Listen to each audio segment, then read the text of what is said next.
बालेनलाई कुनै पनि पार्टीको दलले मन पराउँदैन, किनभने पार्टीका दलको त्यति इज्जत मान सम्मान छैन, त्यति बालेनको इज्जत मान सम्मान छ। आज प्रधानमन्त्री राष्ट्रपति बालेनको अगाडि झुकिनु परिरहेछ। आज देश विदेशमा कसको नाम छ, आज देशमा नेपालमा कसको नाम लिन्छ, त्यही बालेन शाहको होइन। किन लियो त? यो पार्टीका दलका शीर्ष नेताहरूले यसलाई मूल्याङ्कन गर्नुपर्छ कि पर्दैन? हामी पार्टीबाट के कमी कमजोरी भयो कि हामी केन्द्र सरकार प्रधानमन्त्री मन्त्री जस्ता व्यक्ति राष्ट्रपतिहरूको नाम लिँदैन, जनताले बहिष्कार गर्छ। जुनै कार्यक्रममा गयो भने मुर्दाबादको नारा लगाउँछ। आज बालेन जहाँ गए पनि जिन्दाबादको नारा लगाउँछ। यो राज्य सरकारले शक्ति पावरमा बसेपछि यसको त्यो मूल्याङ्कन गर्नुपर्छ नि। जनतालाई के चित्त बुझेन? जनताको लागि हामीले काम गरे कि गरेन भनेर यी सरकारमा भएका यी मन्त्री प्रधानमन्त्री राष्ट्रपतिले विचार गर्नुपर्ने हो किन?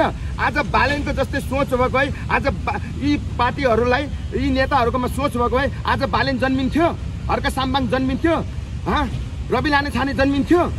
कोही जन्मिँदैन। किनभने सरकार पछि राज्य पछि राम्रो काम गरेको छ भने स्वतन्त्रबाट बालेनहरू किन आउनु पर्थ्यो त? बालेन के काम नभएर आएको हो त? ऊ गरिब खानदानको छोरा हो त?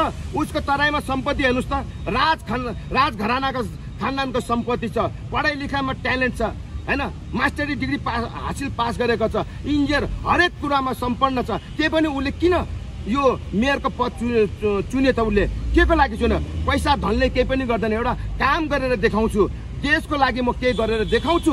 आफ्नो यसो आरामको जिन्दगी त्यागेर बालेन एक्लैले सङ्घर्ष गरेको हो नि त। आज सरकार राज्यले राम्रो काम गर्नेलाई बालेन जस्ता व्यक्तिलाई हर्कन साम्बाङ जस्ता